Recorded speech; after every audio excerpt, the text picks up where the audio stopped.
अस्सलाम वालेकुम दोस्तों, कैसे हैं आप सब। मैं ज़बीना फ़याज़ एक बार फिर आपके साथ तो मैं शुरू कर रही हूँ the toxic beast by Alisha Khan part 7। हा हा हा हा हा, तुम मजाक आज भी बहुत अच्छा कर लेते हो एसके। वो दोनों हमेशा की तरह आज भी साथ बैठे शराब नोशी कर रहे थे, जबकि एसके हमेशा की तरह आज भी ज़रा डरा बैठा था क्योंकि उसकी बेटी अब भी बीस्ट की कैद में थी। मैंने कोई मजाक नहीं किया डॉन, तुमने सारे शहर को इनवाइट किया है। मुझे डर है कि कहीं गुलखान यहाँ आ गया तो। वो नहीं आएगा, जब हम यहाँ पार्टी मना रहे होंगे तब वो मेरे आदमियों की कैद में होगा। और वैसे भी चारों तरफ मेरे गार्ड्स फैले हुए होंगे। पार्टी में सिर्फ वही लोग आएंगे जिन्हें मैंने इनविटेशन कार्ड भेजा है। हमेशा की तरह आज भी डॉन पर पुरसुकून अंदाज में कहने लगा, जैसे उसके लिए कोई मसला ही ना हो। डॉन, तुम इस पार्टी के चक्कर में कहीं मेरी बेटी को तो नहीं भूल गए? उफ, डोंट वरी जिगर, मैं अपनी मोहब्बत की हम शक्ल को कैसे भूल सकता हूँ। डॉन की इस बेहुदा बात पर एसके ने बड़ी मुश्किल से अपने गुस्से को काबू किया, मगर उसे अपनी बेटी को बचाने के लिए सब बर्दाश्त करना पड़ रहा था, क्योंकि उसके पास इतनी ताकत ना थी कि वो बीच से मुकाबला करे। इसलिए डॉन की हिफाजत में रहकर वो अपनी बेटी को बचाना चाहता था और उसके पास अब यही आखिरी मौका था।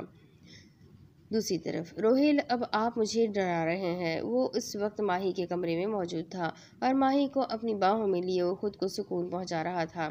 मेरी जान, इसमें डरने की क्या बात है। मैं सिर्फ कुछ ही वक्त के लिए वहां जा रहा हूँ। जैसे ही मेरा काम मुकम्मल हो जाएगा मैं जल्दी वापस आ जाऊँगा, आई प्रॉमिस। माही रोहेल के जाने पर नाखुश थी। वो रोहेल को लेकर बहुत फिक्रमंद रहती थी, क्योंकि पहले भी 2 बार रोहेल मौत के मुंह से वापस आया था। अब वो नहीं चाहती थी कि वो रोहेल फिर से उससे दूर जाए और किसी मुश्किल में पड़ जाए। रोहेल, आपको ये बात पहले बतानी थी। अब जब कल आपकी फ़्लाइट है, अब आप मुझे ये बात बता रहे हैं। माही की आंखें नम थी। रोहेल ने माही का रुख अपनी तरफ किया और बड़े प्यार से माही के माथे पर बोसा दिया। जान, मैं आपको बिल्कुल भी परेशान नहीं करना चाहता था। अगर अपने जाने का मैं आपको पहले बता देता तो जब से लेकर अब तक आप बस फिक्र में ही डूबी रहती। रोहित की बात पर माही की आंखों से आंसू जारी हो गए। माही मेरी जान, प्लीज़ ऐसा ना करो।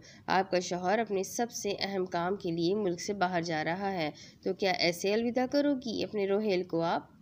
क्या लगता है आपको इस तरह से इस तरह से रोता छोड़कर जाने के बाद मैं वहाँ सुकून से रहूँगा, अपने काम पर ध्यान दे पाऊँगा, कामयाब होकर लौटूंगा? बिल्कुल भी नहीं। रोहिल का दिल तड़प सा गया था माही की आंखों से आंसू निकलते देखकर। वो कभी भी अपनी जान से प्यारी माही को दुख में नहीं देखना चाहता था।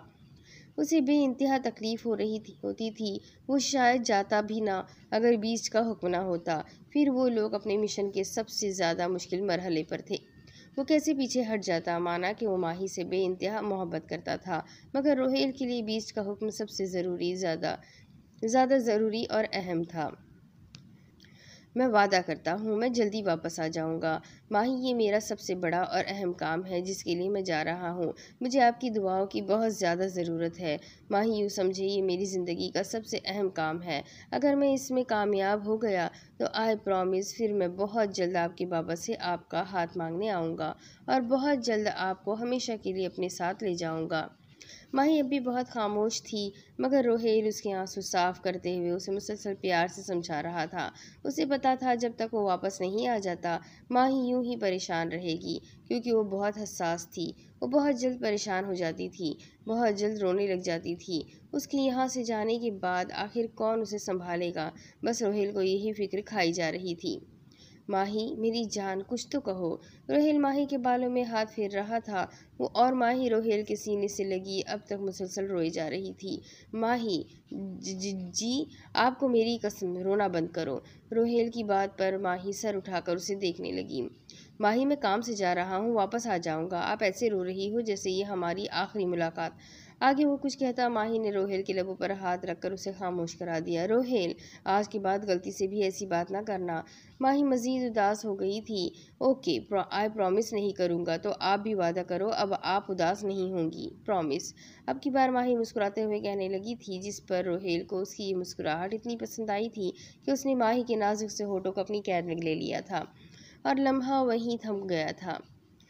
पूरा दिन गुजार कर वो आधी रात को घर लौटा था, मगर गुस्सा अब भी 7वें आसमान पर था। वो अपनी गाड़ी घर के सामने खड़ी करके बड़े बड़े कदम रखता हुआ सीढ़ियाँ अबूर करते अपने कमरे की जानिब जाने लगा, जबकि अरीशा, जो उसको अपने कमरे से छुप कर देख रही थी, उसके कमरे में जाते ही सुकून की सांस लेने लगी। साहब जी, खाना लगाऊं? नहीं। शहराम के एक ही अल्फाज से मुलाजिम हाँफता काँपता हुआ कमरे से चला गया, जबकि शहराम सिगरेट लबों पर दबाए लाइटर जलाने लगा। लाइटर की भड़कती हुई आग उसके दिल में गुस्से की आग को मजीद भड़का रही थी। उसका बस नहीं चल रहा था अभी ही किसी का कत्ल कर दे। फिर वो सामने पैकेट में पड़े हार्ट को देखता रहा, जो आज ही उसने अपने हाथों से निकाल कर पॉकेट में रख लिया था। मैं जिससे मोहब्बत करती हूँ ना, वो तुमसे लाख दर्जे बेहतर इंसान है। वो मेरे साथ तुम्हारी तरह जानवरों वाला सलूक नहीं करता। अरीशा के अल्फाजों को याद करके वो फिर से इरादे कर रहा था उस लड़की को हद याद दिलाने की। रफ़ीक, शहराम की एक रौबदार आवाज़ पर मुलाजिम हाजिर हुआ। हमारी नई मुलाजिमा को यहाँ पेश करो। शहराम की बात पर वो मुलाजिम नासमझी में उसे देखने लगा। शक्ल क्या देख रहे हो? सुनाई नहीं दिया क्या कहा मैंने? जी साहब जी। वो जल्दी से कमरे से भागा और अरीशा के कमरे के बाहर से उसे बुलाने लगा, तो बिल्कुल खामोशी से सुनती रही, मगर कहा कुछ भी नहीं था। बेगम साहिबा, खुदा का वास्ता कुछ तो कहे, वरना साहब जी मुझे नौकरी से फारिग कर देंगे, मगर पहले एक दर्दनाक सज़ा देंगे। मुलाजिम के कांपते हुए कहे गए अल्फाजों पर अरीशा को इस बेचारे पर रहम आने लगा, और ऐसा पहली बार हुआ था। ओके रफ़ीक, तुम जाओ अब। अरीशा कमरे से बाहर आई और मुलाजिम को जाने का कहकर खुद शहराम के कमरे की तरफ बढ़ने लगी। रिलैक्स अरीशा, तुम्हें पता है ना तुम्हें क्या करना है। तुम्हें उस जालिम दरिंदे से अपना बचाव कैसे करना है। अरीशा खुद ही डरते हुए खुद को ही तसल्ली देने लगी और अपना सांस बहाल करती हुई उसके कमरे का दरवाज़ा खोलने लगी। Welcome my dear beautiful wife. क्यों बुलाया मुझे? उसकी अकड़ अब भी अपनी जगह पर थी, जो शहराम को बिल्कुल भी पसंद नहीं थी। शौहर हो तुम्हारा, तुम्हें बुलाने के लिए मुझे किसी वजह की ज़रूरत नहीं। शहराम की बात पर अरीशा ने एक तंजिया मुस्कुराहट उछाली। वो समझ चुकी थी कि इस खड़ूस इंसान को कैसे हैंडल करना है। मेरे करीब आओ। मेरे पास इतना फालतू वक्त नहीं, जो बोलना है जल्दी बोलो। ओह, तो तुम्हारे पास फालतू वक्त नहीं? शहराम को सोचते हुए कहने लगा, जिस पर अरीशा ने इस बात में सर हिलाया। ओके, जैसे तुम कहो। शहराम की कहने की देर थी, वो जल्दी से उठ खड़ा हुआ और अरीशा की तरफ कदम बढ़ाने लगा और पल भर में उसे अपनी गिरफ्त में ले लिया। छोड़ो मुझे, ये क्या हरकत है?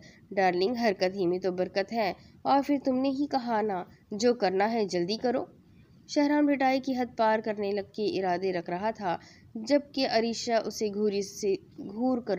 गुस्से से घूर रही थी। मैंने करने का नहीं, कहने का कहा था। अरीशा ने दांत बीच कर ये अल्फाज अदा किए। हाँ हाँ वही, मगर वो क्या है ना, फिलहाल मैं कुछ कहना बिल्कुल भी नहीं चाहता, मगर करना बहुत कुछ चाहता हूँ। वो पुरसुकून अंदाज में कहता हुआ उसकी गर्दन पर झुकने लगा, मगर तभी अरीशा ने उसे धक्का दिया। तुम्हारा प्रॉब्लम क्या है? अब इसमें प्रॉब्लम की बात कहाँ से आ गई? मैं शौहर हूँ तुम्हारा। शौहर हूँ, उफ बस कर दो। अरीशा को वो कोई 10,000 बार तो जता चुका था कि वो शौहर है उसका, मगर अरीशा को अब शौहर अल्फाज से ही नफरत सी होने लगी थी। मैंने तुमसे पहले ही कह दिया था कि मैं तुमसे मोहब्बत नहीं करती, किसी और से करती हूँ। तो तुम क्यों मुझे ज़बरदस्ती अपनी मोहब्बत का एहसास दिलाना चाहते हो? झूठी मोहब्बत, अरीशा ने चीखते हुए कहा, जबकि उसके आखिरी अल्फाज शहराम को चुभे थे। क्या कहा तुमने? झूठी मोहब्बत? हाँ, ठीक सुना तुमने। अगर तुम अगर मुझसे मोहब्बत करते तो यूँ ज़बरदस्ती मुझसे निकाह ना करते, और ना ही अपनी कैद में रखते। जिनसे मोहब्बत की जाती है उनकी तो हर खुशी में राज़ी रहा जाता है, मगर तुम तो मुझे किसी चीज़ की तरह ट्रीट करते हो। Enough Arisha, enough. हाँ, मैं तुम्हें ज़बरदस्ती अपनी कैद में रखता हूँ, मगर इसका ये मतलब हरगिज़ नहीं कि मैं तुम्हें कोई चीज़ समझता हूँ। तुम मेरी मोहब्बत हो, मेरा जुनून हो, मैं कैसे तुम्हें खुद से दूर रख सकता हूँ? शहराम की बात पर कुछ पल के लिए अरीशा को शहराम के जज्बात सच्चे लगने लगे थे, मगर अगले ही लम्हे उसे फिर से अपनी खोई हुई मोहब्बत की कमी महसूस होने लगी। मुझे तुम्हारी मोहब्बत की कोई परवाह नहीं, भाड़ में जाओ तुम और तुम्हारी ये झूठी मोहब्बत। तुम एक जानवर हो, लाइक बीस्ट, एक दरिंदा, इंतहा का कड़वा और जहरीला इंसान। अरीशा की बात पर मुस्कुराने लगा और आखिर वो बीस्ट ही तो था। राइट, मैं बीस्ट ही तो हूँ, और तुम मेरी ब्यूटी। शहराम का अंदाज अब थोड़ा सा नरम था। लिसन मिस्टर बीस्ट अपनी ब्यूटी पर बिल्कुल भी जुल्म नहीं करता। तुम वो वाले बीस्ट नहीं हो, समझे? अरीशा ने मुंह बनाते हुए कहा, जिस पर शहराम ने कह कहा लगाया, ओह, तो तुम मेरी ये छोटी सी मस्ती को, हंसी मजाक को जुल्म का नाम दे रही हो। खैर चलो, अब ये बीस्ट भी अपनी ब्यूटी पर कोई जुल्म नहीं करेगा, मगर इसके लिए उसकी ब्यूटी को भी एक प्रॉमिस करना होगा। शहराम ने उसे बाजू में थाम कर मजीद करीब किया, जैसे उसे मना रहा हो। क्या मतलब, कैसा प्रॉमिस? यही कि आज के बाद तुम अपने प्यारे से बीस्ट से प्यार से पेश आओगी। मैं तुम्हें कितनी बार कहूँ कि मैं तुमसे प्यार। अभी आगे वो कुछ कहती, शहराम फिर से बोल पड़ा, हाँ हाँ मेरी जान, मैं जानता हूँ कि तुम मुझसे कितना ज़्यादा प्यार करती हो, मगर अब शौहर को हर वक्त नखरे दिखाना अच्छी बात तो नहीं ना। तो बस आज से तुम जिस तरह से पेश आओगी, तुम्हारा ये बीस्ट भी तुमसे उसी तरह से पेश आएगा। शहराम बात करते हुए मजीद करीब आने लगा था। अब अरीशा को कुछ भी बोलने का मौका नहीं मिल पा रहा था। तुमने बताया नहीं कि तुमने मुझे यहाँ क्यों बुलाया है? हम कल यूके जा रहे हैं, अरीशा ने बात घुमाते हुए सवाल किया, जिस पर शहराम उसके लबों पर झुकते झुकते रुक गया। मगर क्यों? एक पार्टी का इनविटेशन मिला है, बस वहीं जाना है। अरीशा को बहुत अजीब सा लगा कि वो एक पार्टी अटेंड करने के लिए दूसरे मुल्क जा रहा था। मगर तुम मुझे क्यों ले जाना चाहते हो? क्योंकि तुम मिसेस शहराम हो और तुम मेरे साथ वहाँ जाओगी और सबके सामने मुझसे तमीज़ से पेश आओगी। शहराम ने अरीशा के नाजुक से होठों पर उंगली फेरते हुए कहा, और ऐसा मैं क्यों करूँगी भला? अरीशा ने भी उसी के अंदाज में पूछा। क्योंकि तुम्हारे डैड की ज़िंदगी तुम्हारे जालिम से शौहर के हाथों में है। शहराम ने उसके गालों को खींचते हुए कहा, वो उसे अब भी धमका ही तो रहा था, बस अंदाज थोड़ा मुख्तलिफ था। ठीक है, मैं तुम्हारे साथ चलने के लिए तैयार हूँ, मगर तुम्हें भी मुझसे ये वादा करना होगा कि तुम अपनी घटिया छिछोरी हरकतों से बाज रहोगे।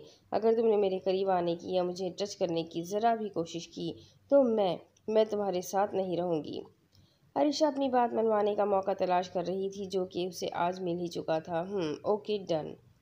वो अपनी बात मुकम्मल करके उससे दूर हुआ तो वो वहाँ से जाने लगी।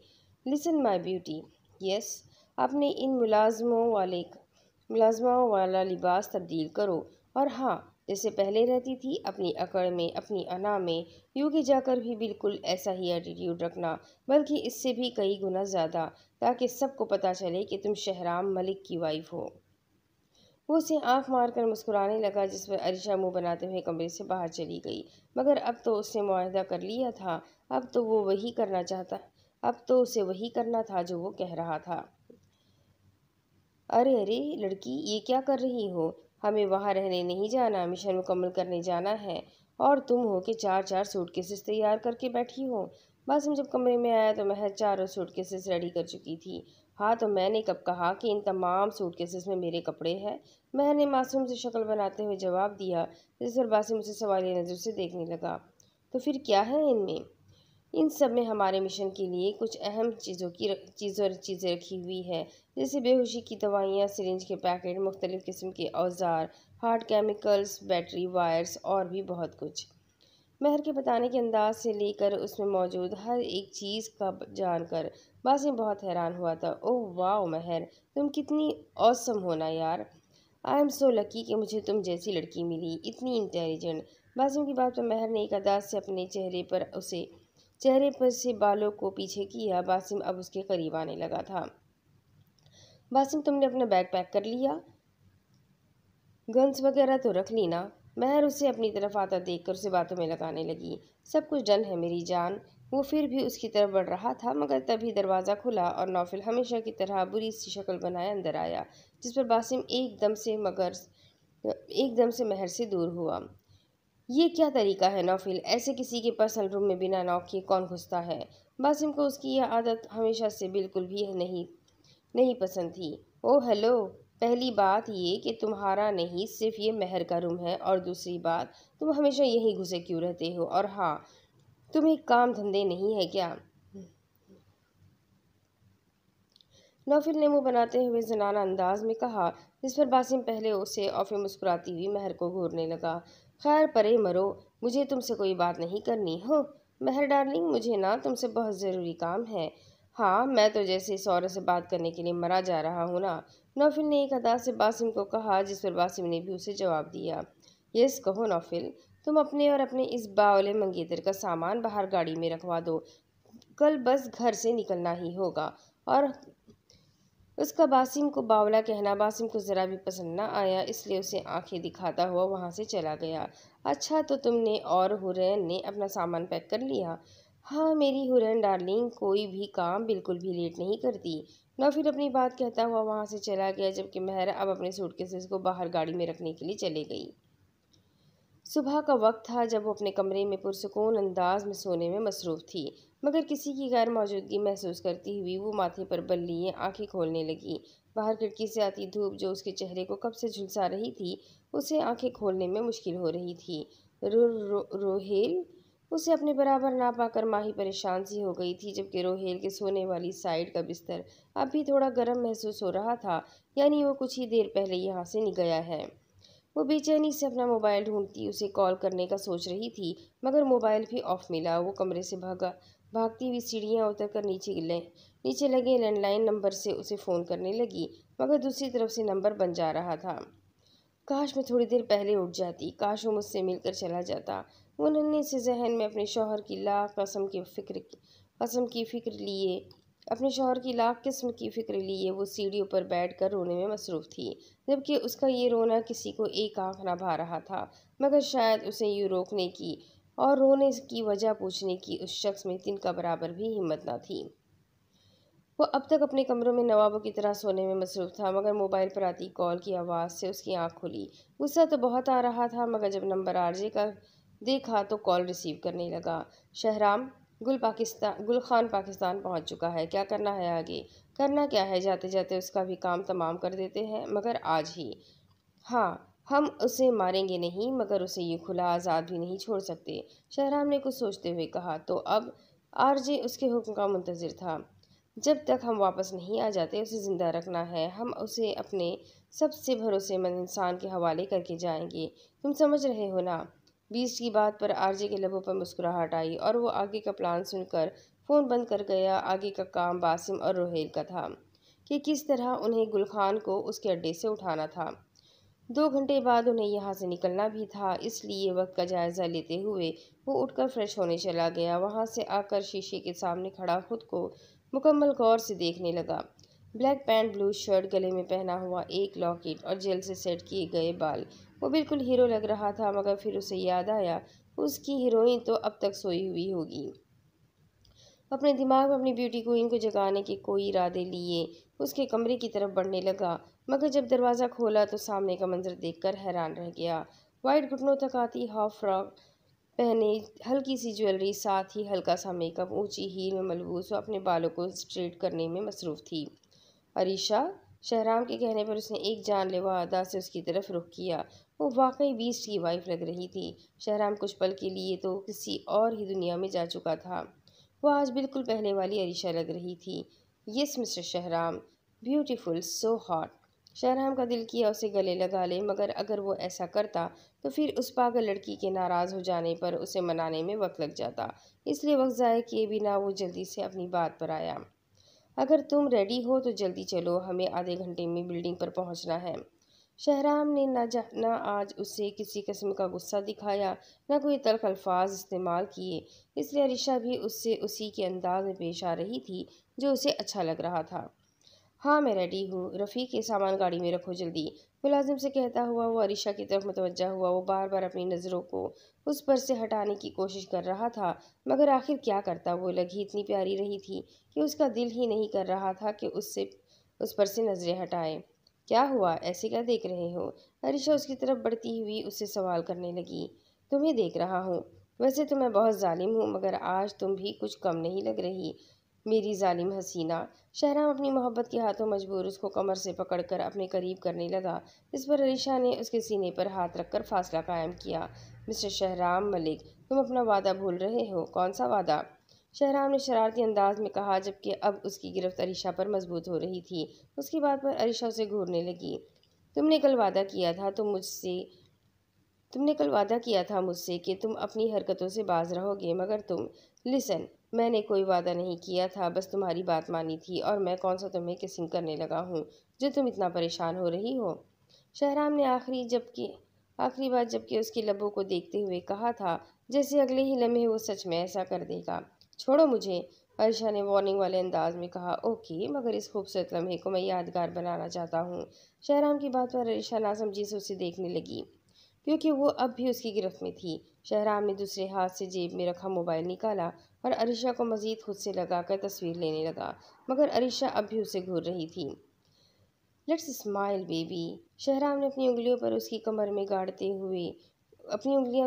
गाड़ते हुए कहा, जिस पर वो बेचारी मजबूरन मुस्कुराने लगी। तभी शहराम ने 2-3 पिक्स कैप्चर की, मगर तमाम पिक्स में उसने खुद एक भी बार स्माइल नहीं की थी। खड़ूस कहीं का। अरीशा के मुंह से बेसाख्ता निकला, जिस पर शहराम उसे घूरने लगा तो फिर वो मुस्कुराने लगी। जब वो लोग बिल्डिंग के बाहर पहुंचे तो एक हेलीकॉप्टर उड़ चुका था, बाकी एक अब भी तैयार खड़ा था। बीस्ट के एक इशारे पर गार्ड ने उसका सारा सामान हेलीकॉप्टर में पहुंचाया और बीस्ट खुद अपनी ब्यूटी के साथ लिफ्ट के जरिए बिल्डिंग पर जाने लगा। ये किसकी बिल्डिंग है? तुम्हारे बीस्ट की। ओह, इतनी खौफनाक किस्म की बिल्डिंग है तुम्हारी। बिल्कुल तुम्हारी तरह। हाँ तो मेरी जान, यहाँ काम भी खौफनाक किस्म के ही किए जाते हैं। शहराम की बात पर अरीशा उसे नासमझी में देखने लगी। तुम कौन सा यहाँ बंदों को लाकर उनका मर्डर करते हो? अरीशा के मजाक पर शहराम मुस्कुराने लगा। एग्जैक्टली। उसकी बात को इग्नोर करती वो लिफ्ट से बाहर कदम रखकर जाने लगी और शहराम उसके पीछे पीछे चल दिया। सच तो ये था, उसे अरीशा का ये स्टाइल बहुत पसंद आ रहा था। वो किस तरह आज अपने शौहर के साथ अपने अंदर एक अलग किस्म का गुरूर, एक अना लिए उसकी बीवी की हैसियत से उसके साथ जा रही थी। तकरीबन 15 मिनट हो चुके थे उनके सफ़र को शुरू हुए, मगर उनके दरमियान कोई बात नहीं हुई थी। मगर फिर शहराम ने खामोशी तोड़ी। ब्रेकफास्ट में क्या लोगी? बड़ी जल्दी याद आ गया। अरीशा ने उसके सवाल पर तंजिया जवाब दिया, जिस पर शहराम उसे हैरत से देखने लगा। वेल, अब याद आ ही गया तो मंगवा भी लो, जो दिल करे। अरीशा उसे एहसान जताने वाले अंदाज में कहने लगी, जिस पर शहराम काफ़ी हैरान हुआ कि आखिर कल जो इतना डर ही रही थी, आज उसमें पहले जैसी हिम्मत कैसे आ गई थी। ये सब शहराम की दी हुई ढील का नतीजा था। कुछ ही देर बाद उन दोनों ने हल्का फुल्का ब्रेकफास्ट किया। कितना बोरिंग सफ़र है ना? अरीशा की बात पर शहराम उसकी तरफ मुतवज्जा हुआ। मगर जहाँ तुम जा रही हो वहाँ बहुत इंजॉय करोगी। कैसा इंजॉय? मुझे क्या पता किसकी पार्टी है, कहाँ जा रहे हैं, कौन लोग होंगे वो। अरीशा की बात पर शहराम मुस्कुराया। मेरी जान, तुम इस पार्टी को साइड कर दो। यूँ समझो हम यूके हनीमून पर जा रहे हैं। शहराम की बात पर अरीशा का रवैया फिर से पहले जैसा होने लगा। Just shut up. तुम्हें लगता है तुम जैसे दरिंदे नुमा इंसान के साथ में हनी? वो फिर से उसे बुरा भला बोले जा रही थी। शहराम को लगा उसकी बकबक से उस बेचारे का सर फट जाएगा। उफ उफ, बस यार, और कितना बुरा कहोगी अपने हस्बैंड को? हरीशा की जबान को ब्रेक लगा। खैर, हनीमून ना सही, हम साथ आउटिंग पर तो जा सकते हैं ना। और वैसे भी तुम्हारे डैड ने तुम्हें कहीं अभी अकेले टूर पर जाने से मना किया हुआ था, इस वजह से तुम कहीं आउटिंग पर नहीं जा सकती थी। मगर अब मेरे साथ तुम पूरी दुनिया घूम सकती हो, बहुत आसानी से। शहराम की बात पर अरीशा थोड़ी हैरान हुई कि आखिर उसे सब कुछ कैसे पता चल जाता था। खैर, अगर तुम्हें वाकई बोरियत महसूस हो रही है तो चलो कोई मूवी देखते हैं, हमारे इस सफ़र को यादगार बनाते हैं। शहराम ज़ोमानी अल्फाजों में उसे कुछ और ही बताना चाह रहा था। कौन सी मूवी? कोई बॉलीवुड मूवी? शहराम ने ये अल्फाज आंख मारते हुए अदा किए थे, जिस पर अब अरीशा को उस शख्स के इरादे कुछ अजीब अजीब ही लग रहे थे और अब उसे उस खड़ूस इंसान से डर भी लग रहा था। हुई हुई, आज तो हेलीकॉप्टर में और भी ज़्यादा मज़ा आ रहा है। याहू! नौफिल एयरफोन एयरफोन लगाकर अपनी ही धुन में बोले जा रहा था, जबकि सामने बैठी हुरैन उसकी बेसुरी आवाज़ सुनकर कानों पर हाथ रखे बैठी थी। बासिम और महर एक साथ बैठे एक दूसरे को आंखों से इशारे करने में मसरूफ़ थे। वक्फे वक्फे से बासिम कभी महर को तंग कर रहा था और कभी महर उसके हेयर स्टाइल को ख़राब कर रही थी। वो चारों ही कुछ न कुछ करने में मसरूफ़ थे। खामोश था तो सिर्फ रोहेल। उसे हर पल माही की याद सता रही थी। उसका बस नहीं चल रहा था कि अभी हेलीकॉप्टर लैंड करवाए और माही के पास चला जाए। बचना ए हसीनो, लो मैं आ गया। अभी नौफिल ने फिर से कुछ गाना शुरू किया था तो हुरैन ने उसके कानों से एयरफोन हटाया और गुस्से से उसे घूरने लगी, जबकि दूसरी तरफ महर और बासिम, जो अब एक दूसरे के गले लगकर सुकून से बातें करने में मसरूफ़ थे, नौफिल की एकदम वाली आवाज़ पर डरते हुए एक दूसरे से दूर हुए और अपने अपने कानों पर हाथ रखने लगे। तुम्हें कितनी बार कहा है अपना मुंह बंद रखा करो, तुम्हें एक बात समझ नहीं आती। हुरैन के दांत पीछने पर नौफिल ने दांत दिखाए, जबकि दूसरी तरफ बासिम भी उसे सड़े हुए मुंह बनाते घूर रहा था। और नहीं तो क्या, इसका मुंह तो बंद ही नहीं होता, जब देखो बेसुरी आवाज़ों में कुछ ना कुछ गाता ही रहता है। शुक्र कर बीस्ट यहाँ नहीं, वरना तुझे चलते हुए हेलीकॉप्टर से ही नीचे गिरा देता। बासिम ने भी उसे गुस्सा दिखाया। हाँ तो क्या करूँ, तू खुद तो अपनी डार्लिंग के साथ बैठा नैन मटके कर रहा है, और ये मैडम जिनके मिजाज ही नहीं मिलते, और वो सामने बैठा आरजे नाकाम आशिकों की तरह अपनी महबूबा की यादों में गुम है। अब मेरी ना कोई महबूबा, ना कोई मंगेतर, और ना कोई दोस्त, तो आखिर मैं करूँ क्या। नौफिल ने सड़े सड़े मुंह बनाते हुए एक एक को मुखातिब करते हुए ये अल्फाज अदा किए थे। रोहेल अपना नाम सुनते ही इन सब की तरफ मुतवज्जा हुआ। रोहेल, तुझे क्या हुआ है यार, क्या वाकई तुझे माही की याद आ रही है। बासिम की बात पर रोहेल ने सर झुका लिया। वो आज बिल्कुल भी पहले वाला रोहेल लग ही नहीं रहा था। तो रोहेल, तुम उसे भी साथ ले आते ना, माही रोहेल से कहने लगी, मगर रोहेल ने कोई जवाब नहीं दिया। महर, क्या तुम्हें नहीं पता, बीस्ट ने हमारे इस खतरनाक प्लान में कोई भी गलती की गुंजाइश नहीं रखी। अगर रोहेल माही को साथ लेता तो ये माही के लिए बहुत खतरनाक साबित होता। फिर रोहेल मिशन पर ध्यान देता या माही की हिफाजत करता। बासिम की बात पर महर ने इस बात में सर हिलाया, क्योंकि यही सच था। तो क्या हुआ, तुम माही को कॉल करके उसका हाल पूछ लो, महर ने फिर से कहा, मगर रोहेल बिल्कुल खामोश बैठा अपनी ही सोचों में गुम हो गया था। दूसरी तरफ वो शर्म के मारे मैगजीन के पीछे अपना चेहरा छुपाए बैठी थी, मगर बराबर बैठे शख्स को तो ज़रा बराबर भी शर्म छूकर नहीं गुजरी थी। वो बड़े आराम से सामने स्क्रीन पर लगी वाहियात किस्म की मूवी देखने में मसरूफ़ था, और जब जब ज़्यादा बोल्ड सीन आने लगता तो वो अरीशा के चेहरे के सामने से मैगजीन हटा देता, जिससे वक्ती तौर पर अरीशा के गाल शर्म से सुर्ख होने लगते। मगर इस बार तो उसने हद ही कर दी। हे डियर वाइफ, मेरे साथ ये मूवी पूरी देखो, अगर ना देखी तो अरीशा मैगजीन सामने से हटाते हुए उसे गुस्से से घूरने लगी। तो फिर मैं ये मूवी स्टार्टिंग से लगाऊंगा और तुम्हें अपने साथ बिठाकर पूरी देखने पर मजबूर कर दूंगा। एंड यू नो ना, जो जो सीन्स तुमने मिस कर दिए वो कितने ज़्यादा हॉट। अभी आगे वो कुछ कहता, अरीशा ने कानों पर हाथ रख लिए, जबकि शहराम उसकी इस हरकत पर एक तरफा मुस्कुराने लगा। हे ब्यूटी, हटाओ ना इसे सामने से, शहराम अब शरारती अंदाज में कहने लगा, मगर अरीशा अब तक खुद को मैगजीन के पीछे छुपाए बैठी थी। मतलब तुम नहीं हटाओगी, ओके। शहराम ने रिमोट के जरिए वो फिल्म हटाई और एक हॉरर मूवी लगा दी, और स्विच से इस एरिया की लाइट्स भी ऑफ कर दी। उसका म्यूज़िक इतना ज़्यादा हॉरर था कि अरीशा को म्यूज़िक सुनकर ही डर लगने लगा था, जबकि वो कहीं नवाब कहीं का खुद बिल्कुल पुरसुकून अंदाज में हॉरर मूवी देखने में मसरूफ़ था। हटाओ इसे, अरीशा ने मैगजीन को आंखों से नीचे करते हुए कहा। क्यों, तुम्हें डर लग रहा है क्या डार्लिंग, शहराम ने आंख मारते हुए कहा। मैं क्यों डरूं? हाँ, मैं किसी से नहीं डरती, अरीशा ने बमुश्किल ही अल्फाज अदा किए और मैगजीन में मसरूफ़ होने का नाटक करने लगी, जबकि शहराम उसकी इस हालत पर बहुत लुत्फ़अंदोज़ हो रहा था। और फिर कुछ ही देर में वो हॉरर मूवी इतनी हॉरर हो गई कि अरीशा का वहाँ अकेले सीट पर बैठना भी मुश्किल हो रहा था, क्योंकि सारी लाइट्स ऑफ थी और सामने स्क्रीन पर वो मूवी चल रही थी। अरीशा को बार बार महसूस हो रहा था कि जैसे अभी ही पीछे से कोई आ जाएगा। अभी वो पीछे की आहट महसूस ही कर रही थी जब मूवी में किसी लड़की ने ज़ोर से चीख मारी, और साथ ही उस चुड़ैल ने भी। और उस अचानक वाली हॉरर चीख से अरीशा इतनी डर गई कि खुद भी चीखने लगी। तब भी शहराम ने फिल्म रोकी और उसकी तरफ सवाली नज़रों से देखने लगा। प्लीज़ ये मूवी हटा दो प्लीज़, अरीशा इल्तिजाई नज़रों से उसे देखने लगी, जबकि इस बार लहजा भी इल्तिजाई ही था। No please Shahram, please never. इस बेचारी की बात को वो दोबारा इनकार करता और दोबारा से मूवी स्टार्ट करने लगा। प्लीज़ प्लीज़ रुको, शहराम उसकी बात पर एकदम रुका और उसकी तरफ मुतवज्जा हुआ। प्लीज़ इस मूवी की बजाय कुछ और देख लो। रियली, फिर तुम्हें भी वो मूवी मेरे साथ देखनी होगी, बिना कोई सीन स्किप किए पूरी। शहराम एक तरफा मुस्कुराहट लिए उसे इस वक्त बेहद जहर लग रहा था, मगर वो उसे कहती भी तो क्या, वो तो कोई मौका ना छोड़ता था उस बेचारी को तंग करने का। शायद उसे बहुत मज़ा आता था ये सब करके, बदतमीज़ इंसान, अरीशा गुस्से में कहने लगी, जिस पर शहराम भी उसे घूरने लगा जैसे अभी ही कुछ कर देगा। नहीं, मेरा मतलब प्लीज़ वो भी ना लगाओ प्लीज़। हाँ तो बस यही देखो फिर।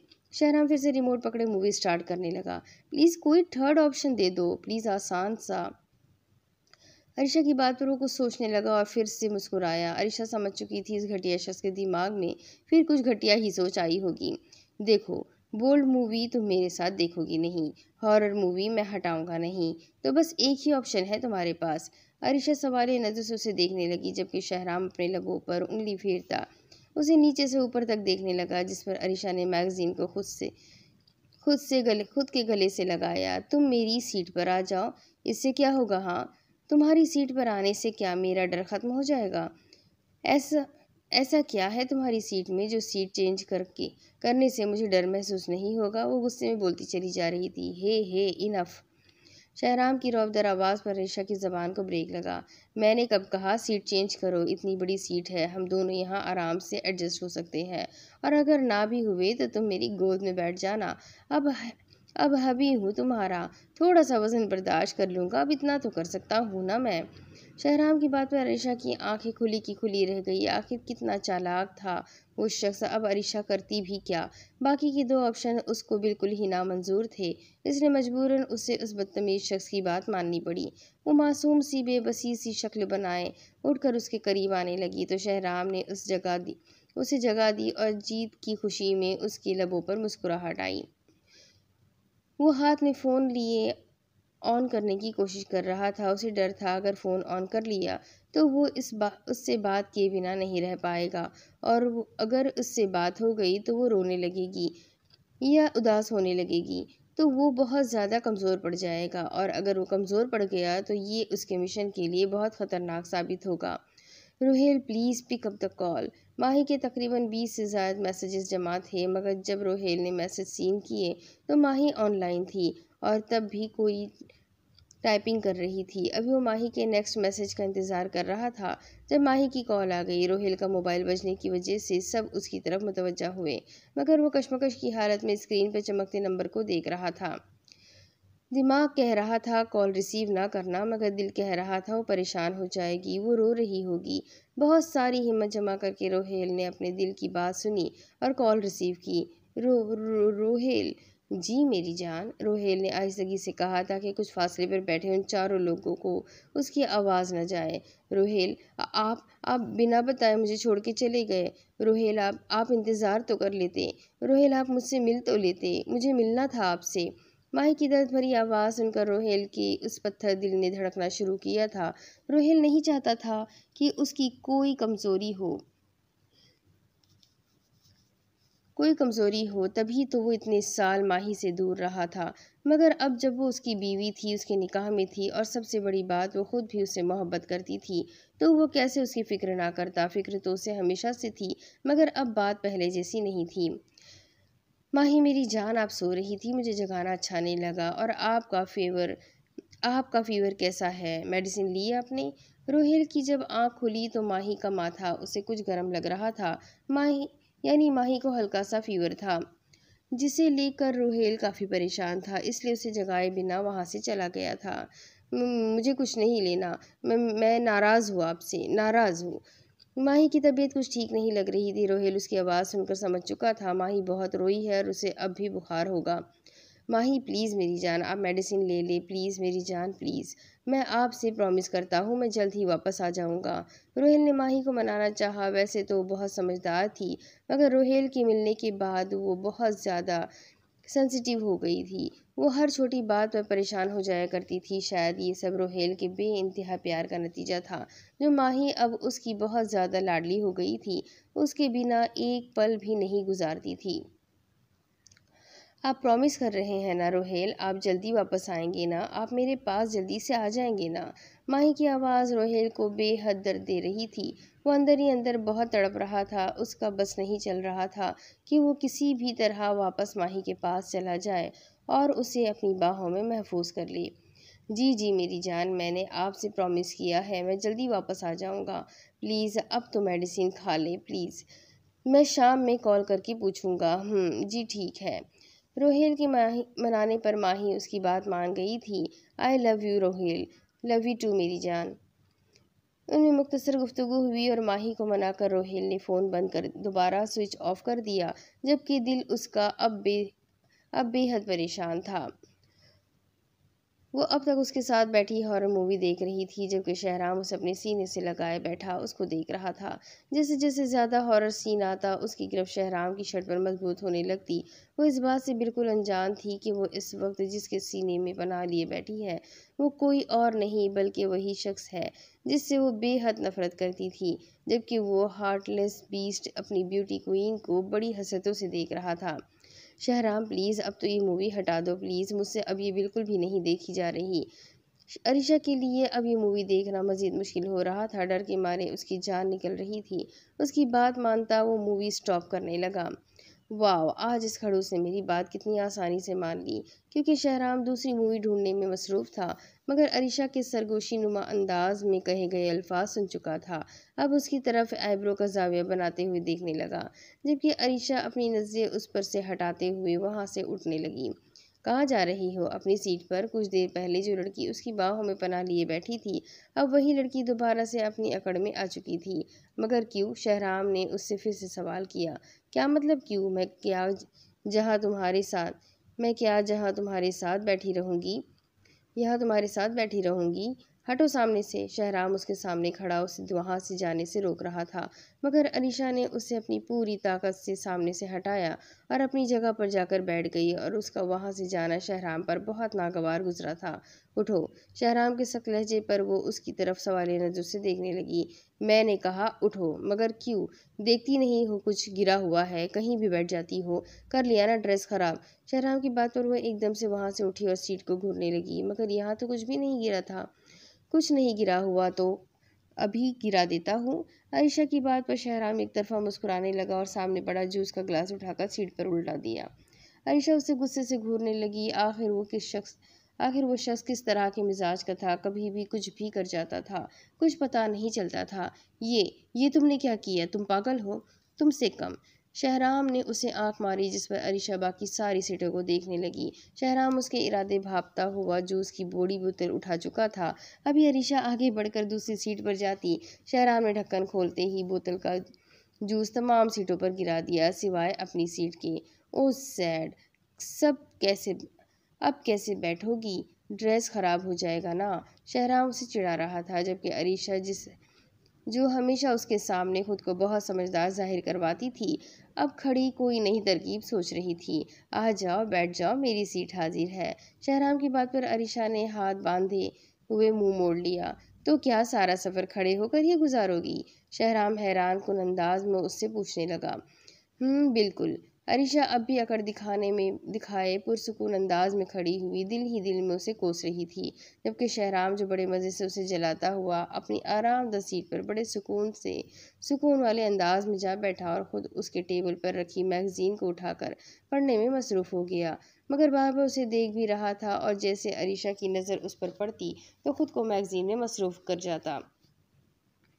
तकरीबन 5 मिनट भी नहीं गुजरे थे जब एकदम से हेलीकॉप्टर ने झटका खाया, तो अरीशा, जो कि सीट से टेक लगाकर खड़ी हुई थी, सीधा शहराम पर जा गिरी, जबकि शहराम के हाथ से मैगजीन नीचे गिर गई और अब उसके हाथों में अरीशा थी, जो कि उसके सीने से लगी हुई थी। बदतमीज़, बेशर्म इंसान, छोड़ो मुझे। शहराम मौके से फ़ायदा उठाते हुए उसकी कमर पर गिरफ्त मजबूत करके उसे अपने करीब तर करीब करने लगा। उसके इरादे भांपते हुए अरीशा ने उसके मजबूत सीने पर हाथ रखकर उसे खुद के मज़ीद करीब आने से रोका और गुस्से में उल्टा सीधा बोलने लगी। सो चलो, अगर इस बदतमीज़ बेशर्म इंसान ने तुम्हें छोड़ दिया तो नीचे जाकर गिरोगी। शहराम उसकी जज्बातों की कदर किए बिना शरारती अंदाज में कहता हुआ मजीद उसके करीब आने लगा, जबकि अरीशा अपनी बड़ी बड़ी आंखों से उसे देख रही थी। आखिर क्या था वो जालिम इंसान की इन ब्राउन सी आंखों में कि वो कुछ लम्हों के लिए ही सही मगर उनके सहर में खोसी जाती थी।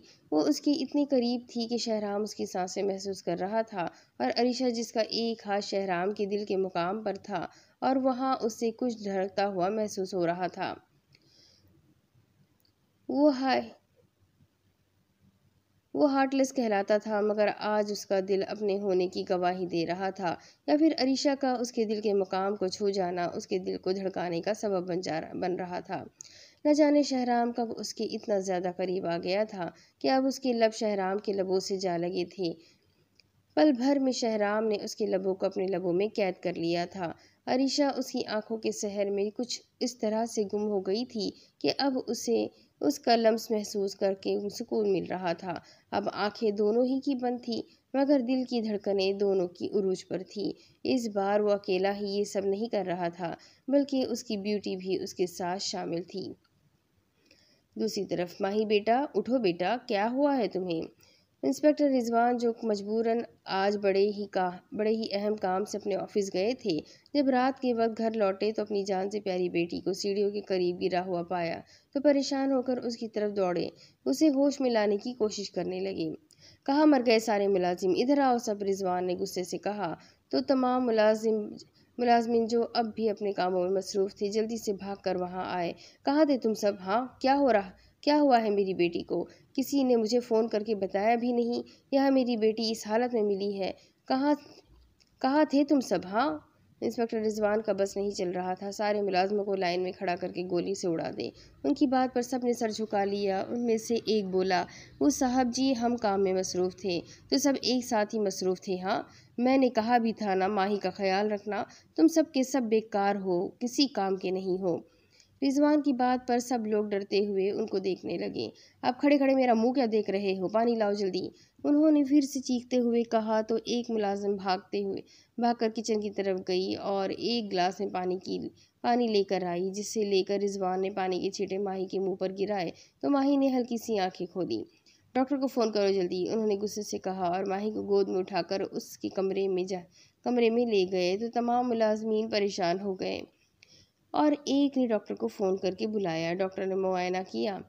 उन्होंने कोई टेंशन ले ली है जिस वजह से इनके दिमाग पर थोड़ा सा असर पड़ा है, मगर अब टेंशन की कोई बात नहीं।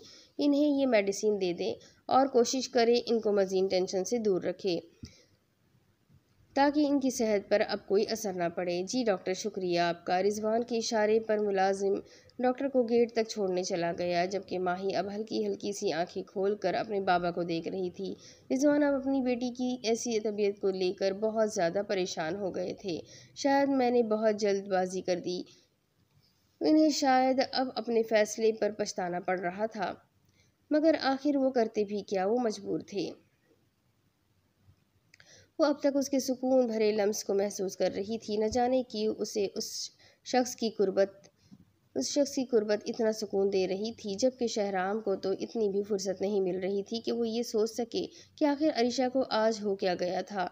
इतनी कुर्बतों की आज वजह क्या थी? शहराम ने कुछ सोचते हुए उसके लबों को आज़ाद किया। रात का वक्त था, ठंड काफ़ी बढ़ चुकी थी। वो उसकी गर्म बाहों में सुकून महसूस कर रही थी और उसे बहुत गौर से देख रही थी, जबकि शहराम उसके नर्म लबों को अपनी उंगली से सहला रहा था। जान, उसका लहजा इंतहाई नर्म और चाहत से चूर था, जबकि अरीशा अब भी उसी की आंखों में गुम थी। मेरी जान, माए दिल। जी, शहराम ने फिर से कहा तो वो होश में आई और उसकी आंखों से आंसू जारी हुए। एक झटके से वो उसे खुद से दूर कर गई। शहराम के लबों पर, उसके चेहरे पर जो चाहत के रंग बिखरे थे, अरीशा की इस हरकत पर अचानक से गायब हो चुके थे। क्यों आए मेरे इतने करीब तुम? हाँ, तुम मना किया था ना मैंने। अरीशा उसकी बाहों से खुद को आज़ाद कराते हुए चीखने लगी, जबकि शहराम उसके यूं अचानक वाले रवैये पर थोड़ा सा अफसरदा हुआ था, मगर वो जाहिर नहीं करता था। क्या हुआ है अचानक, क्या कहे जा रही हो? शहराम बोलता हुआ उठकर उसके करीब आया। रुको, वहीं रुक जाओ, आगे मत बढ़ना, अरीशा से उंगली के इशारे से वॉर्न करने वाले अंदाज में कहने लगी थी। मगर क्यों? क्योंकि नफरत है मुझे तुमसे, तुम्हारी गुर्बत से, तुम्हारे लम्ब से, तुम्हारी आंखों से, तुम्हारी आंखों में बिखरे इन झूठी वफाओं के रंगों से। अरीशा की बात पर वो फिर से कुछ दिन पहले वाले वाक़ये को याद करने लगा, जब अरीशा ने उसके सामने किसी और से मोहब्बत का एतराफ़ किया था। क्या वाकई? तो फिर थोड़ी देर पहले जब मैं तुम्हारे इतने करीब था तो क्यों नहीं रोका तुमने मुझे? हाँ, तब कहाँ थी तुम्हारी ये नफरत? बताओ, जवाब दो। शहराम की अब बर्दाश्त से बाहर होती जा रही थी, इसलिए वो भी इंतहाई सख्त लहजे में मुखातिब हुआ था, जिस पर अरीशा थोड़ी शर्मिंदा हुई थी, क्योंकि वो सच ही तो कह रहा था। हर बार की तरह इस बार आखिर उसने मज़ाहमत क्यों नहीं की थी? आखिर क्या वजह थी जो वो खामोशी से अपने आप को उसके हवाले करने लगी थी? अब उसे अफसोस हो रहा था खुद पर, अपनी की गई हरकत पर। अरीशा, तुम मेरे सब्र को आजमाना छोड़ दो तो छोड़ दो, वरना जिस दिन मेरे सब्र का पैमाना लबरेज हुआ, कसम से वो दिन या तो तुम्हारा या हमारे बीच आए इस शख्स का या फिर मेरा इस दुनिया में आखिरी दिन होगा। शहराम की आंखें अब मुकम्मल लाल हो चुकी थी। आखिर वो क्यों उसके साथ ऐसे रवैये से पेश आती थी। शहराम कदम बढ़ाता हुआ वॉशरूम की तरफ चला गया। वो शीशे के सामने खड़ा खुद को सवाले नजर से देख रहा था। नल से बहते पानी को उसने अपने चेहरे पर मारा और खुद के चेहरे को नफरत से देख रहा था। आखिर वो क्यों उसके चेहरे से उससे इतनी नफरत करती थी। आज पहली बार वो खुद को इतनी नफरत भरी निगाहों से घूर रहा था। और फिर वो तीसरा शख्स जो उसके और अरीशा के दरमियान न जाने कब से आ चुका था, उसके बारे में सोचना अब उसके गुस्से को मजीद हवा दे रहा था। उसका गुस्सा इतना बढ़ गया था कि सामने लगे शीशे पर उसने एक जोरदार पंच मारा, जिससे शीशा तो टूटा ही मगर साथ ही उसका हाथ भी जख्मी हो गया था। अपने इस मिशन के बाद वो एक ठोस फैसला करने का इरादा रखता था, फिर चाहे इस फैसले से किसी की ज़िंदगी ही क्यों न चली जाए। मगर उसने सोच लिया था अब उसे कोई मजबूत और रिस्की कदम उठाना पड़ेगा। अब ये वक्त ही बताएगा कि आखिर वो क्या करने का इरादा रखता था। वो जब वहाँ से बाहर आया तो अरीशा उसकी ही सीट पर बैठी सो चुकी थी, मगर उसका गुस्सा अभी कम नहीं हुआ था। लेकिन वो उसको नींद से बेदार करने का कोई इरादा नहीं रखता था। पहले उसने अपने हाथ पर बैंडेज की और फिर उसके बराबर जा बैठा। वैसे तो जगह इतनी थी कि दोनों ही आराम से बैठ सकते थे। क्योंकि अरीशा सो चुकी थी इसलिए शहराम के लिए उसके साथ बैठना थोड़ा मुश्किल हो रहा था, मगर वो फिर भी खुद को एडजस्ट करता उसके साथ बैठ गया। न जाने अरीशा की उस हारून के इतना करीब हो गई, न जाने कब उसे उस गद्दार इंसान से प्यार हो गया।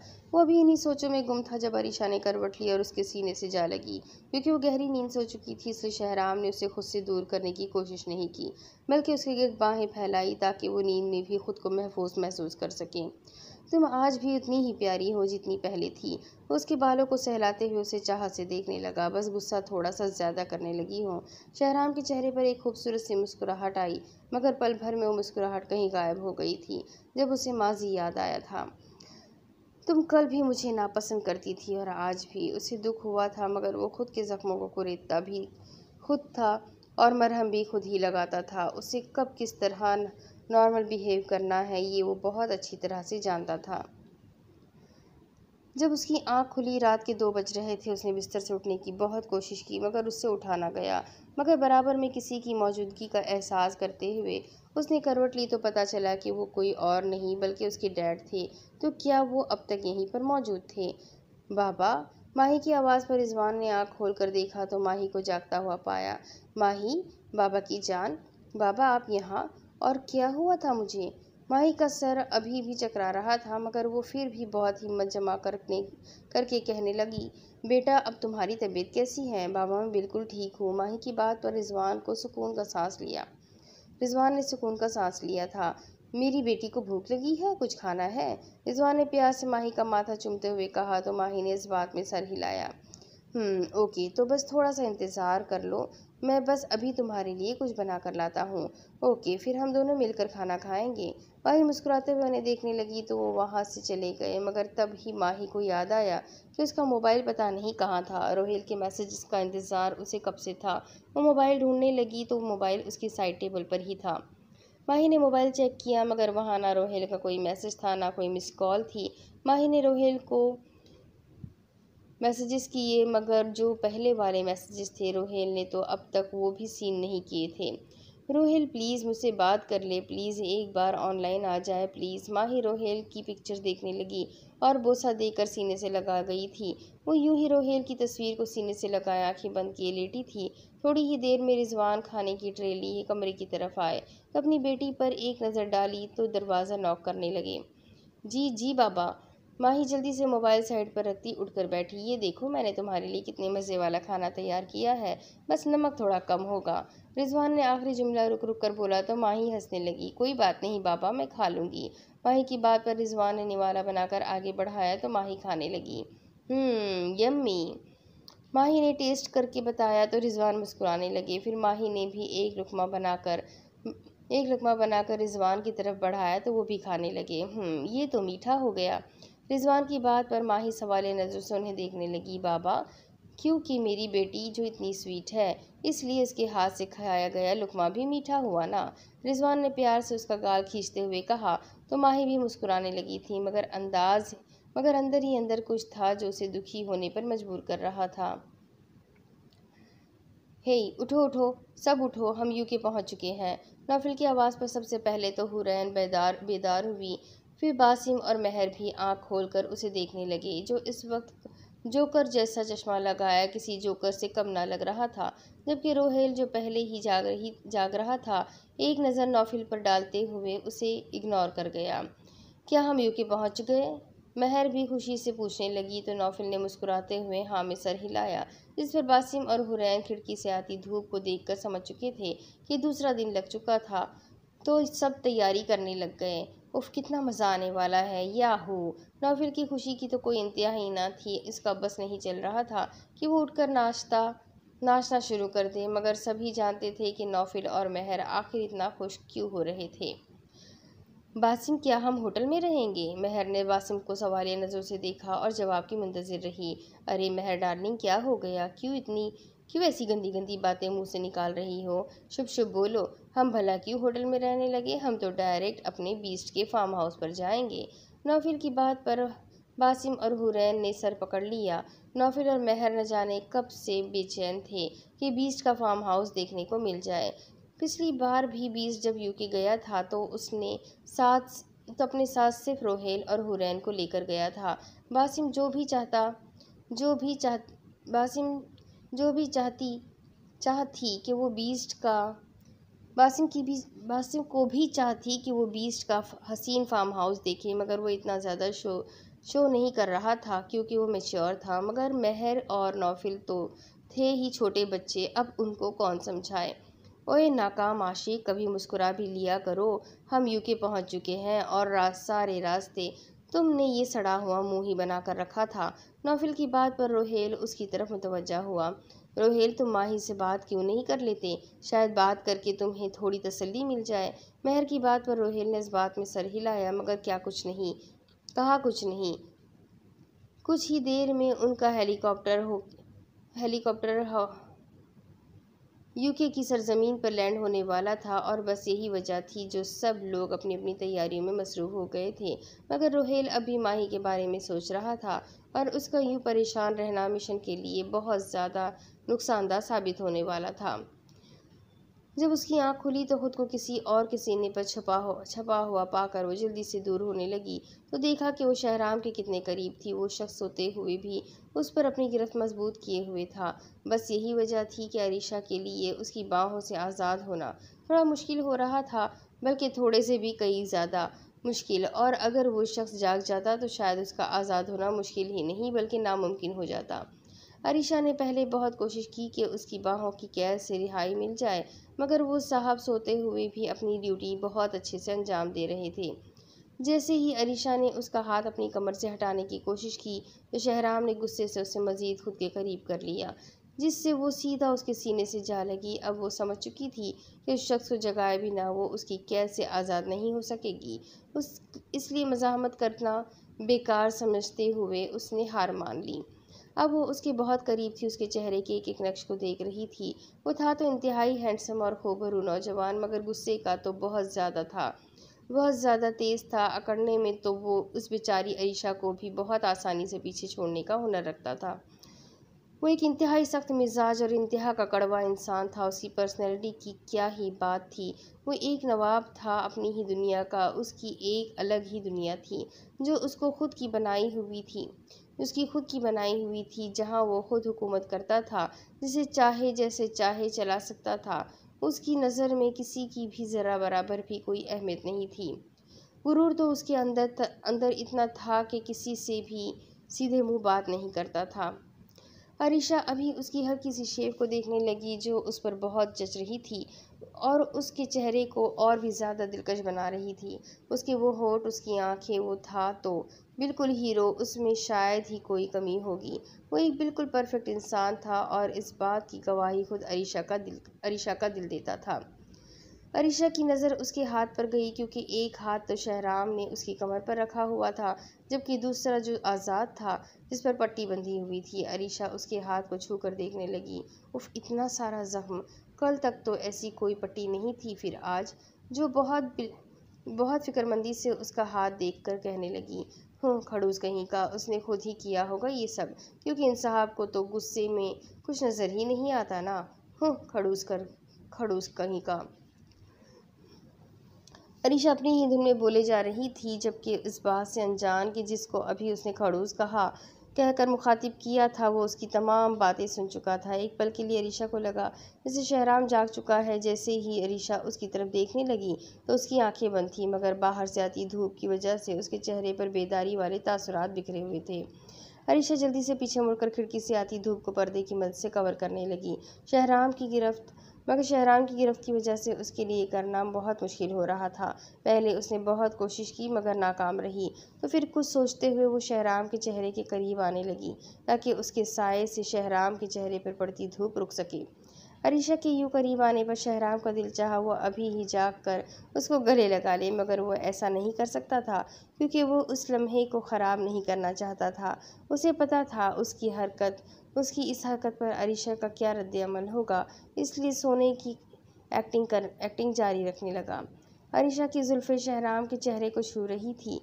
अरीशा उसे इतनी करीब से देखकर थोड़ी शर्मा भी रही थी, लेकिन अब मजबूरी थी।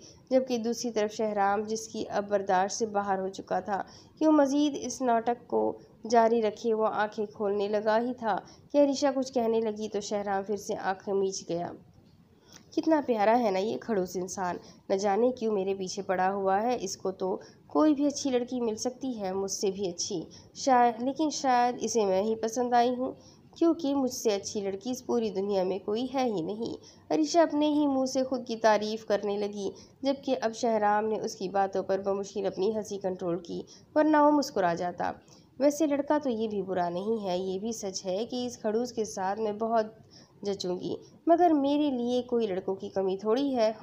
लेकिन ऐसा भी तो होगा ना कि इसके पीछे कितनी सारी लड़कियां हो। क्या वाकई ऐसा है? वो फिर से कहने लगी थी, जबकि शहराम उसकी चलती हुई हर सांस को महसूस कर रहा था। उसको झटका तो तब लगा जब अरीशा ने अपनी उंगली उसके लबों पर रखी। खुद तो किसी कड़वे करेले की मानिंद है, मगर इसके होठ का लम्स बहुत मीठा है। अरीशा कल रात वाला मंजर याद करने लगी, तभी शहराम की गिरफ्त उसकी कमर पर मजबूत हुई, और वो जो कब से सोने का नाटक कर रहा था, आंखें खोलकर उसे देखने लगा था। तो पी लो ना इन मीठे होठों को, रोका किसने है माय हॉट वाइफ। शहराम के जागने पर अरीशा एकदम से चौंकी और दूर होने लगी, मगर शहराम अब उस पर मुकम्मल झुकने लगा था। शहराम की बात पर अरीशा के गाल शर्म से लाल होने लगे थे। तो तुम जाग रहे हो? हाँ, लेकिन दिल ही नहीं किया तुम्हें खुद से दूर करने का, इसलिए एक्टिंग करने लगा था। मैंने सोचा क्या पता मेरी वाइफ कुछ खास कर जाए। शहराम ने ये अल्फाज बहुत धीमे मगर शरारती लहजे से अदा किए थे, जिस पर अरीशा के चेहरे पर हया के रंग नुमाया होने लगे थे। उनका हेलीकॉप्टर यूके की सरजमीन पर लैंड हो चुका था, और फिर वो लोग बीस्ट के प्लान के मुताबिक बीस्ट की भेजी गई गाड़ी में बैठकर उसके फार्म हाउस जा चुके थे, जबकि बीस्ट का हेलीकॉप्टर अब तक हवाओं की सैर कर रहा था। ये कौन सी जगह है? ये कहाँ लेकर जा रहे हो भाई? नौफिल को अपनी आंखों पर बिल्कुल भी यकीन नहीं आया जब उसने गाड़ी को एक खंडरनुमा कारखाने की तरफ जाते देखा। वो बेयकीनी की कैफियत में मुब्तला ड्राइवर से कहने लगा, जबकि हुरैन भी हैरान थी, क्योंकि ये जगह तो बिल्कुल ही अजीब सी थी। बासिम, ये कौन सी जगह है? तुम कुछ बोल क्यों नहीं रहे इस ड्राइवर को?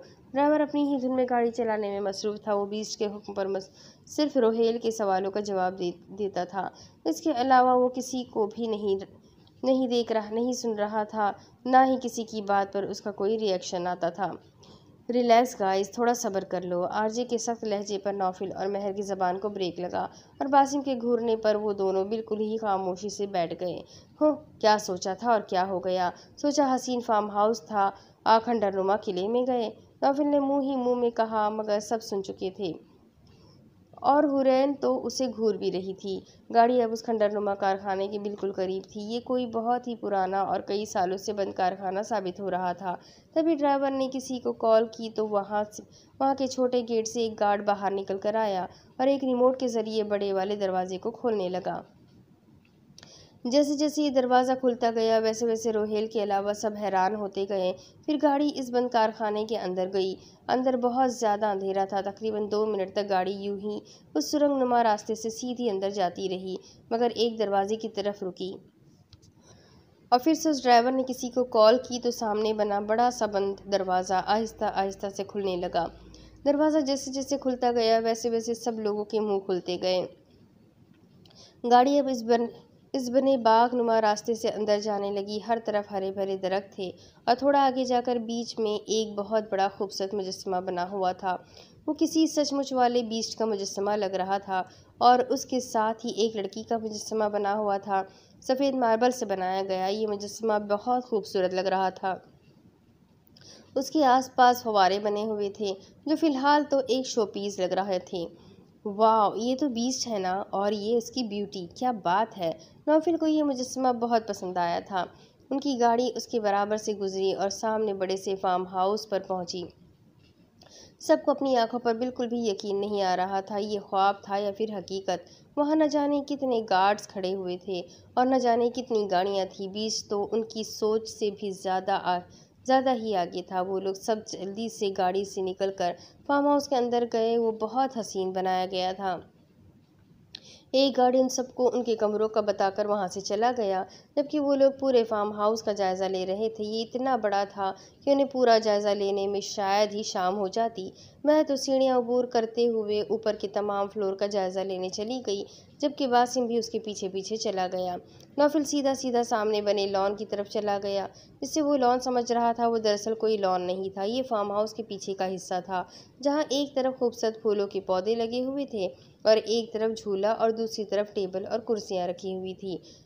मगर सामने एक बहुत बड़ी नदी बनी हुई थी जहाँ बोट खड़ी थी, यानी कहीं भी जाने का रास्ता उस नदी के जरिए भी बनाया गया था। नौफिल तो पागल ही हो गया था, जबकि हुरैन आंखें छोटी करती उसकी हरकतें देख रही थी। पहले वो जाके झूले पर बैठा, फिर बोट के अंदर पाँव रखकर देखने लगा और फिर कुर्सियों पर आकर बैठ गया। तभी एक मुलाजिम उसके पास आया। साहब, आपको कुछ चाहिए? वाह, तुम भी मुस्लिम हो? फुल उर्दू। वाह जी साहब जी, मुझे चाहिए फ्रेश एप्पल का फ्रेश जूस। नौफिल हुरैन की तरफ घमंडी अंदाज में देखता हुआ कहने लगा तो हुरैन ने मुंह बनाते हुए उसे इग्नोर किया, जबकि मुलाजिम इस बात में सर हिलाता हुआ उसके हुक्म के मुताबिक जूस लाने चला गया। जबकि ऊपर वाले फ्लोर की गैलरी से बासिम उसे देखने लगा। तुझे यहाँ भी खाने पीने की लगी हुई है? बासिम की बात पर हुरैन और नौफिल ने ऊपर देखा, जहाँ एक तरफ महर खड़ी तस्वीरें बना रही थी, जबकि बासिम खड़ा नौफिल को घूर रहा था। हो, लगा दी नज़र, मम्मी सही कहती थी, ये दुनिया कभी जीने नहीं देती। बासिम की बात पर महर जो तस्वीर बना रही थी अब कह कहा लगाने लगी। तुम तो चुप करो मेंटल औरत की बहन। बासिम की बात पर महर मुंह बनाती हुई वापस अपने काम में लग गई। वो सभी अपनी अपनी बातों में मसरूफ़ थे, जबकि रोहेल सीधा अपने कमरे में जा चुका था। वो बेड पर लेटा माही के बारे में सोच रहा था। क्या उसे माही से बात कर लेनी चाहिए? उसने अपना मोबाइल निकाला और ऑन करके माही के मैसेजेस सुनने लगा था। अब इसके आगे की कहानी मैं आपको अगली किस्त में सुनाती हूँ कि आगे क्या होगा। ये जानने के लिए मेरे साथ बने रहें। चैनल को सब्सक्राइब कर लें, बेल आइकन को ज़रूर दबा दें और स्टोरी अपने कॉन्टैक्ट में शेयर ज़रूर करें। मिलते हैं अगली किस्त में, तब तक के लिए अपना बहुत सारा ख्याल रखें, मुझे भी दुआओं में याद रखें। अल्लाह हाफिज़।